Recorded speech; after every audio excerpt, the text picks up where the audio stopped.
রাত গভীর, মুষলধারে বৃষ্টি হচ্ছে।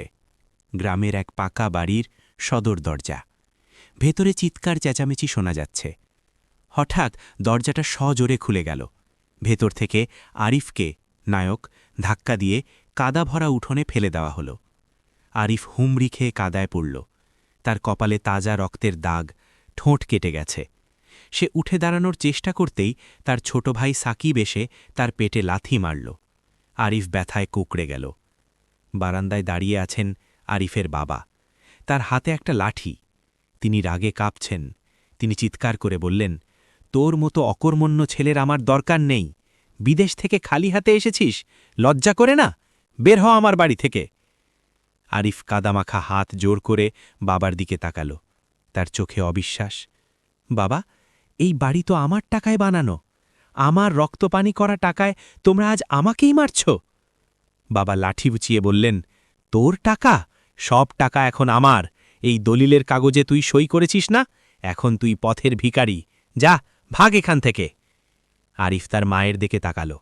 মা আঁচল দিয়ে মুখ ঢেকে কান্না করার ভান করছেন, কিন্তু এগিয়ে আসছেন না। মেজ ভাই রাকিব এসে আরিফের ভাঙা সুটকেসটা উঠোনের কাদায় ছুঁড়ে মারল। সুটকেসটা খুলে গিয়ে আরিফের পুরনো কাপড় আর মায়ের জন্য আনা একটা শাড়ি কাদার মধ্যে ছড়িয়ে গেল। বৃষ্টির তোড়ে আরিফ একা বসে রইল। তার শরীরের ব্যথার চেয়ে মনের ব্যথা 1000 গুণ বেশি। সে আকাশের দিকে তাকিয়ে একটা চিৎকার দিল, আল্লাহ, এর বিচার তুমি করো। আরিফদের বাড়ি কুষ্টিয়ার এক নিভৃত গ্রামে। বাবা মতিন সাহেব ছিলেন জুয়ারি স্বভাবের মানুষ। পৈতৃক সম্পত্তি যা ছিল সব জুয়া আর ঋণের দায়ে শেষ করে ফেলেছিলেন। 3 ছেলের মধ্যে আরিফ সবার বড়। মেঝ রাকিব আর ছোট সাকিব। আরিফের ছোটবেলা কেটেছে ছেঁড়া হাফ প্যান্ট আর অন্যের দয়া দাক্ষিণ্যে। ঈদে যখন অন্য ছেলেরা নতুন জামা পরত, আরিফ তখন ঘরে লুকিয়ে থাকত। বয়স যখন 18, তখন বাবার ঋণের দায়ে মহাজনরা বাড়িতে এসে হানা দিতে লাগল। মতিন সাহেব আরিফকে ডাকলেন, শোন, তোকে বিদেশে পাঠাবো। ভিটেমাটি যা আছে সব বিক্রি করে আর কিছু সুদে টাকা নিয়ে তোকে কুয়েত পাঠাচ্ছি। ওখানে গিয়ে টাকা পাঠাবি, আমাদের ঋণ শোধ করবি। আরিফ প্রতিবাদ করেনি। সে জানত বড় ছেলে মানেই বলির পাঠা। দালাল তাকে ভালো কাজের স্বপ্ন দেখিয়েছিল, কিন্তু কুয়েতে গিয়ে সে দেখল নরক কাকে বলে। কাজ নেই, থাকার জায়গা নেই, মরুভূমির গরমে খোলা আকাশের নিচে রাত কাটিয়েছে। ডাস্টবিনে ফেলে দেওয়া আট খাওয়া রুটি তুলে খেয়েছে। মা বাবার কাছে ফোন করে যখন বলতো, মা খুব কষ্টে আছি, মা বলতেন, একটু সহ্য কর বাবা, বাড়িতে মহাজনরা খুব চাপ দিচ্ছে। 6 মাস পর আরিফ একটা কনস্ট্রাকশন কোম্পানিতে লেবারের কাজ পেল।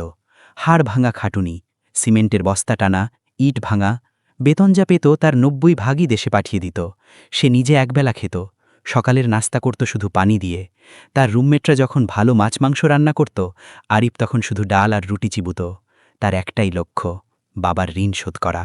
3 বছরের মধ্যে আরিফ বাবার সব ঋণ শোধ করে দিল, কিন্তু চাহিদা কমল না। বাবা, ঘরটা পাকা করতে হবে, বৃষ্টিতে পানি পড়ে। আরিফ টাকা পাঠালো, টিনের ঘর পাকা দালান হল। ভাইয়া, আমি বাইক কিনব, কলেজে বন্ধুরা পচায়। আরিফ ওভারটাইম করে টাকা পাঠালো। রাকিব পালসার বাইক কিনল। বাবা, ফ্রিজ লাগবে, টিভি লাগবে। সব হলো। আরিফের পাঠানো টাকায় বাড়িতে জৌলুস এলো। মতিন সাহেব এখন সমাজে বুক ফুলিয়ে হাঁটেন। রাকিব আর সাকিব পড়াশোনা ছেড়ে আড্ডাবাজি করে, কিন্তু তাদের পকেটে সব সময় গরম টাকা থাকে। আর আরিফ, সে তখনও সেই পুরনো শার্ট পরে কাজে যায়, যার বোতামগুলো ছিঁড়ে গেছে। 5 বছর পর হঠাৎ একদিন ফোন। মা বললেন, বাবা, তোর মেজ ভাই রাকিব তো একটা মেয়ে পছন্দ করেছে, আমরা বিয়ে দিয়ে দিচ্ছি। আরিফ থমকে গেল। মা, আমি তো বড়, আমার এখনো বিয়ে হলো না, আর তোমরা রাকিবের বিয়ে দিচ্ছ? মা বললেন, তোর এখনো সময় আছে, আর রাকিব ছেলে মানুষ, জেদ ধরেছে, তুই টাকাটা পাঠিয়ে দিস। আরিফ বাথরুমে শাওয়ার ছেড়ে অনেকক্ষণ কাঁদল। সে বড় ভাই, তার স্বপ্ন নেই, তার সাধা আহ্লাদ নেই। তবুও সে ভাইয়ের সুখের জন্য টাকা পাঠালো। রাকিবের বিয়ে হলো ধুমধাম করে। আরিফ ভিডিও কলে দেখল সবাই হাসছে, খাচ্ছে। কেউ একবারও বলেনি, ভাইয়া, তোকে খুব মিস করছি। এর মধ্যে আরিফের ছোট বোন তানিহা, চাচাতো বোন কিন্তু আরিফ তাকে নিজের বোন মানত, হঠাৎ অসুস্থ হল, কিডনির সমস্যা। ডাক্তার বলল দ্রুত অপারেশন লাগবে। বাড়িতে টাকার অভাব নেই, কিন্তু মতিন সাহেব বললেন, এত টাকা খরচ করা যাবে না। তানিয়া আরিফকে ফোন করে কাঁদল, ভাইয়া, আমি বাঁচতে চাই। আরিফ তার দেশে ফেরার জন্য জমানো শেষ সম্বল, যা দিয়ে সে একটা ছোট দোকান করার স্বপ্ন দেখেছিল, সব পাঠিয়ে দিল। বোন সুস্থ হল, কিন্তু আরিফের দেশে ফেরা পিছিয়ে গেল অনির্দিষ্টকালের জন্য। 12 বছর পর আরিফের শরীর ভেঙে গেছে। সে দেশে ফেরার সিদ্ধান্ত নিল। সে ভাবল অনেক হয়েছে, এবার দেশে গিয়ে বিয়ে করবে, সংসার করবে। ফোনে বাবাকে জানালো। বাবা খুশি হলেন না, বললেন, আর কয়েকটা দিন থাক না, সাকিবের একটা দোকান করে দেওয়া লাগত। আরিফ বলল, বাবা, আমার শরীর আর চলে না, আমি আসছি। আরিফ দেশে ফিরল, কিন্তু সেই ফেরার দৃশ্য ছিল মর্মান্তিক, যা শুরুতে হুক সিনে বলা হয়েছে। বাড়িতে ঢুকে সে দেখল এলাহি কারবার, নতুন সোফা, বড় টিভি, কিন্তু তাকে থাকার জন্য দেওয়া হলো সিঁড়ির নিচে ছোট একটা ঘর। মা বললেন, বড় ঘরগুলোতে তোর ভাইরা থাকে, তুই একা মানুষ, এখানে মানিয়ে নে। প্রথম দিন খাবার টেবিলে বসতে গিয়ে আরিফ দেখল তার পাতে শুধু ডাল আর ভাজি, ভাইয়ের পাতে বড় মাছের টুকরো। সে জিজ্ঞেস করল, মা, মাছ নেই? রাকিবের বউ টিপ্পনি কেটে বলল, মাছ তো রোজগারি মানুষের জন্য, যারা বসে বসে খায় তাদের জন্য ডালই যথেষ্ট।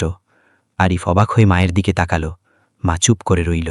কিছুদিন পর আরিফ দেখল রাকিবের বেকারির দোকানটা খুব চলছে না। সে বলল, রাকিব, দোকানের হিসাবটা দে তো, আমি একটু বসি। রাকিব ক্ষেপে গেল, কিসের হিসেব? তুই কি মহাজন নাকি? বিদেশ থেকে এসে এখন খবরদারি করছিস? আরিফ বলল, এই দোকান তো আমার টাকায় করা। বাবা এসে বললেন, তোর টাকায় করা মানে? আমি কি তোকে বিদেশ পাঠাইনি? আমার জমি বিক্রি করিনি? এখন সব তোর হয়ে গেল? খবরদার, ভাইদের ব্যবসায় নাক গলাবি না। আরিফ চুপসে গেল। সে বুঝল সেই শুধু টাকার মেশিন ছিল। মেশিন নষ্ট হয়ে গেছে, তাই এখন তাকে ডাস্টবিনে ফেলার পায়তরা চলছে। আরিফ বিয়ে করতে চাইল। মা বললেন, তোর জন্য মেয়ে দেখছি। তারা এমন সব মেয়ের প্রস্তাব আনতে লাগল, কারো বয়স বেশি, কেউ ডিভোর্সি, কারো আবার শারীরিক সমস্যা। আরিফ রেগে বলল, আমি কি ফেলনা? আমার কি ভালো মেয়ে পাওয়ার যোগ্যতা নেই? বাবা বললেন, তোর যোগ্যতা কি? এখন তো তুই বেকার, ভিখারির আবার পছন্দ অপছন্দ কি? দুঃখে অপমানে আরিফ ঘর থেকে বেরিয়ে গেল। সে রাস্তায় রাস্তায় ঘুরল। খিদে পেট জ্বলছে, কিন্তু পকেটে টাকা নেই। সে গ্রামের এক ছোট হোটেলে গিয়ে বাকিতে খেতে চাইল। হোটেলের মালিক তাকে অপমান করে তাড়িয়ে দিল।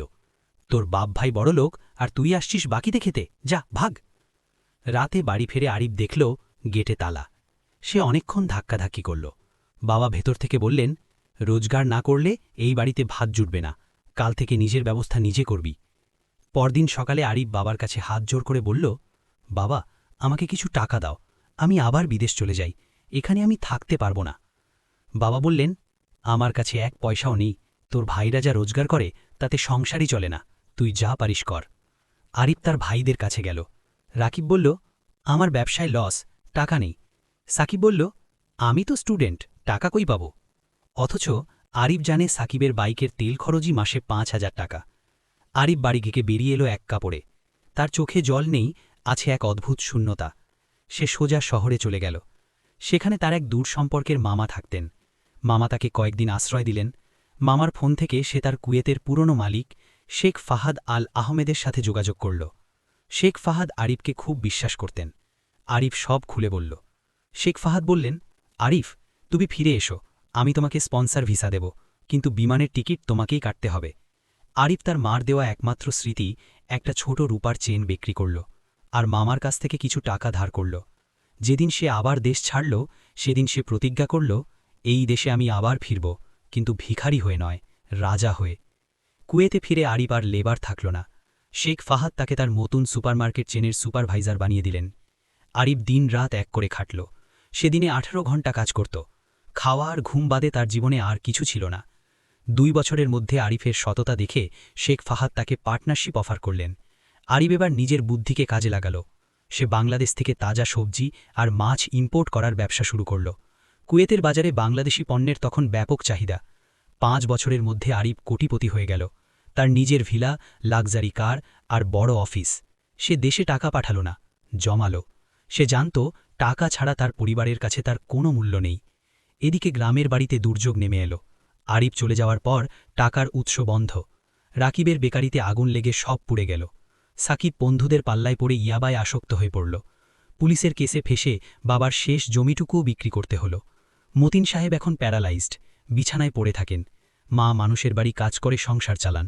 রাকিব আর তার বউ আলাদা হয়ে গেছে। তাদের সংসারে এখন শুধুই হাহাকার।